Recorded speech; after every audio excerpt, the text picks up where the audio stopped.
So go back to the video. Is that what I'm doing? No. We're going to talk about your experience, what happened. Oh, okay. So I was at the fair this year, August 27th, with my 3 children. We went to spend the day and watched pig races and just enjoyed the fair. In the evening, we decided to stay for the Steve Miller Band concert.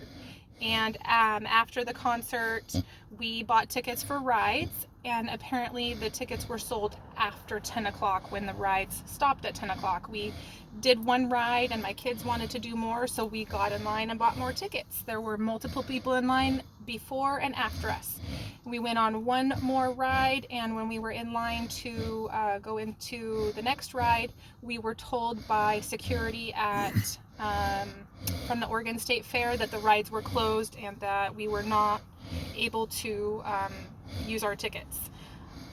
When I was talking with the security guy, he told me it's not my problem to get your money back and refused to walk with me to the booth to get our money. And when I went to the booth, there was no one there. So when I found the security guard again, I was getting louder and just basically asking him to help, and he was saying it's not my problem. So you were feeling ripped off at this point, yeah, naturally, right? They stole my money.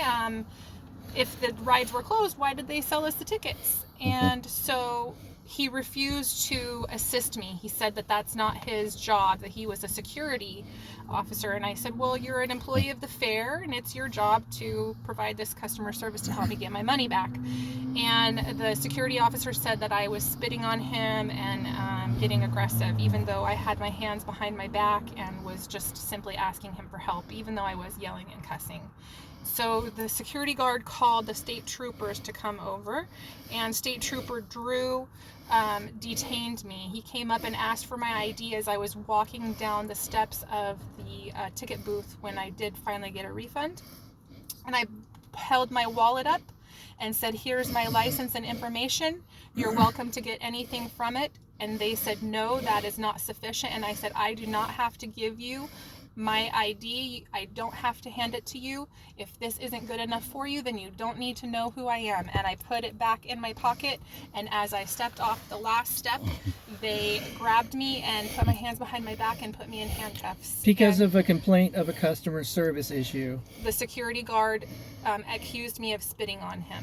Okay, so were you ever convicted or charged with spitting on the security guard, like a harassment charge or anything like that? No, the only citation I received was from the Oregon State Fair for intoxication, even though no sobriety test or breathalyzer was administered. So this is all just total BS. Hearsay. Wow. Accusations. No, I've encountered Trooper Drew at a protest briefly. He made the mistake of wrapping me across my knuckles with a riot baton and had to endure me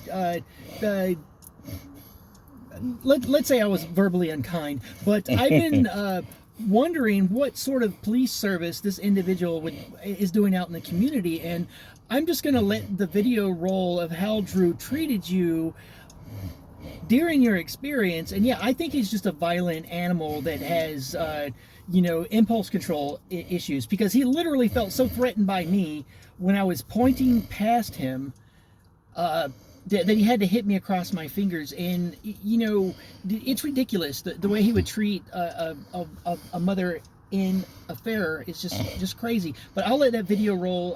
I'll let him just see it. I'm not going to film your screen right now. But is there anything you want to say about how you were treated by Drew?